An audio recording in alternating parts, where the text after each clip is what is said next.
New ইয়র্কে একটা বক্তব্য রাখতে গিয়ে আমি বলেছিলাম, জামাতে ইসলামী যদি দেশ পরিচালনার সুযোগ পায়, কর্মজীবী মহিলাদের কর্মঘণ্টা 3 ঘন্টা কমিয়ে 5 ঘন্টা করা হবে।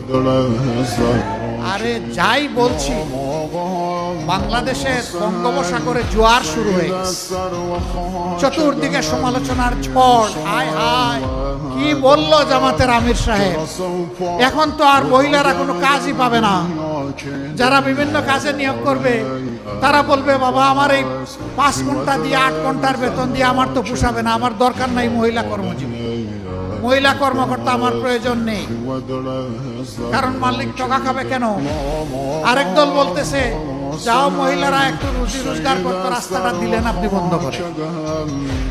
ভাই, একদিনে সব কথা বলা যায় না। বিবেচনা না করে, চিন্তা না করে এই কথা বলি নাই। আপনি কি আরেকটা মিটিংয়ে একজন প্রশ্ন করছে ভার্জিনিয়ায়, যে আপনি বলেছেন মহিলাদের কর্মঘণ্টা কমিয়ে দেবেন, এটা কি বৈষম্য না? আমরা করব 8 ঘন্টা, তারা করবে 5 ঘন্টা। আমি বললাম অবশ্যই বৈষম্য। আসেন দেখি আর কোনো বৈষম্য আছে কি। পুরুষরা বাম দিকে বসেছে, মহিলারা ডান দিকে বসেছে। পুরুষদেরকে বললাম, বোনরা আপনারা শুনবেন না এই প্রশ্ন। পুরুষদেরকে বললাম যে আগামী 1 বছরের ভিতরে পেটে বাচ্চা নিবেন এমন 2-1 জন পুরুষ থাকলে হাত তোলে।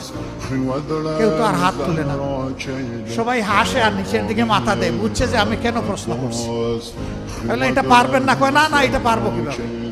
আমি বললাম আচ্ছা ঠিক আছে, বাচ্চা নিতে পারলেন না, আপনার স্ত্রী যে বাচ্চাটা জন্ম দিবেন ওকে একটু বুকের দুধ খাওয়াবেন 2 বছর, যারা তারা একটু হাত তুলে, নিজের বুকের দুধ।